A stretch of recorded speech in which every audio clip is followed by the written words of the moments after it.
Hello everyone. संपादकीय dictation 100 words की speed से लिखेंगे। डिक्टेशन स्टार्ट होगा 5 सेकंड बाद।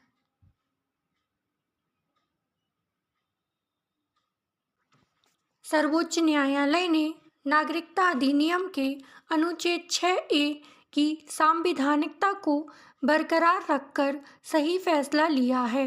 वैसे 5 न्यायाधीशों की पीठ इस फैसले पर एकमत नहीं थी और अंततः फैसला 4-1 से 6A के पक्ष में आया है। भारतीय नागरिकता देने से संबंधित इस प्रावधान का विशेष महत्व है। सर्वोच्च न्यायालय के इस फैसले से बांग्लादेश से आकर भारत में बसे उन लोगों को नागरिकता मिल जाएगी जो जनवरी 1966 से 25 मार्च 1971 के बीच भारत आए हैं। अदालत में अनुच्छेद 6A को एकाधिक याचिकाओं के जरिए चुनौती दी गई थी कि नागरिकता देने की कोई समय सीमा न रखी जाए, लेकिन न्यायालय ने स्पष्ट कर दिया कि असम में प्रवेश और नागरिकता देने के लिए 25 मार्च 1971 की अंतिम तिथि सही है। पैराचेंज।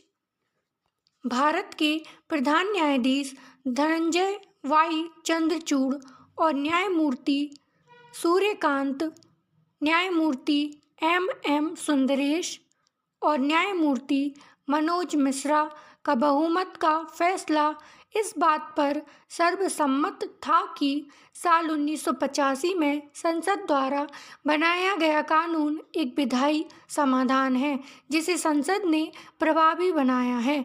यह असम समझौता असमिया संस्कृति, विरासत, भाषाई और सामाजिक पहचान को सुरक्षित संरक्षित करने के मकसद से किया गया था। जिस 6A को चुनौती दी गई थी उसकी पृष्ठभूमि को समझना जरूरी है। यह तत्कालीन प्रधानमंत्री राजीव गांधी के नेतृत्व वाली सरकार, असम सरकार और ऑल असम स्टूडेंट्स यूनियन के बीच खोजा गया एक सही सियासी समाधान था। पैराचेंज। असम में इस कानून के लिए विशेष रूप से छात्रों ने 6 साल तक प्रदर्शन किया था, तब जाकर समझौता हुआ था और कानून बनाया गया था। यह कानून ना बनता तो शायद बांग्लादेश की ओर से लोगों का आना कम नहीं होता।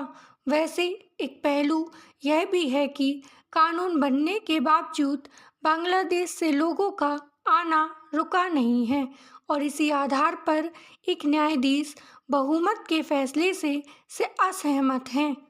न्यायमूर्ति JB पारदीवाला के मुताबिक सांस्कृतिक सामाजिक संरक्षण का मकसद पूरी तरह से हल नहीं हुआ है और ऐसे में अनुच्छेद 6A को असंवैधानिक माना जा सकता है। पैराचेंज।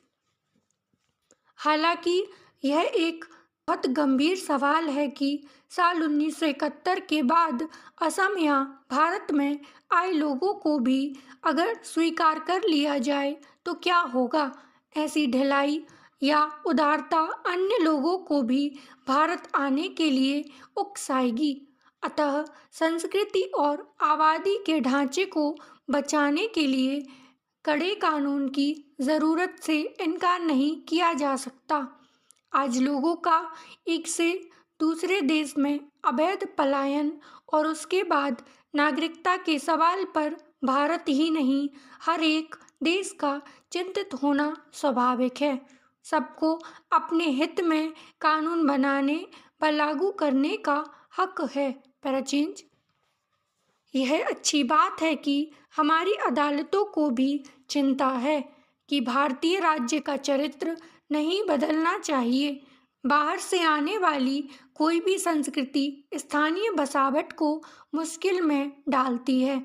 आजकल स्वयं बांग्लादेश, म्यांमार से आई रोहिंग्या आबादी की वजह से बहुत परेशान है और वह अपनी परेशानी संयुक्त राष्ट्र में भी कई बार उठा चुका है।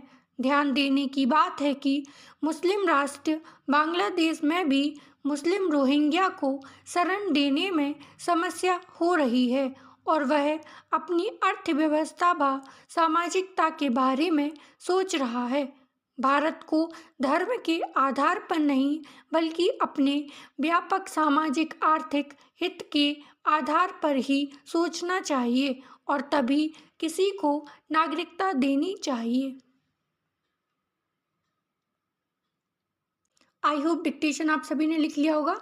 टोटल 550 शब्द बोले गए हैं, फ्लक्चुएशन हुआ है बीच में, एग्जाम में भी ऐसा ही फ्लक्चुएशन होता है। 550 शब्द है, इसलिए डिक्टेशन को ट्रांसक्राइब करने के लिए आपको 33 मिनट का टाइम दिया जाएगा। डिक्टेशन आपको ट्रांसक्राइब ज़रूर करना है और जितनी भी मिस्टेक्स आए उनको एक बार रिव्यू करना है और जो भी शब्द आपसे नहीं बने या छूट गए हैं उनकी आउटलाइन आप अलग से बना कर देखेंगे। वीडियो पसंद आई हो तो लाइक शेयर एंड सब्सक्राइब जरूर करें। Thank you.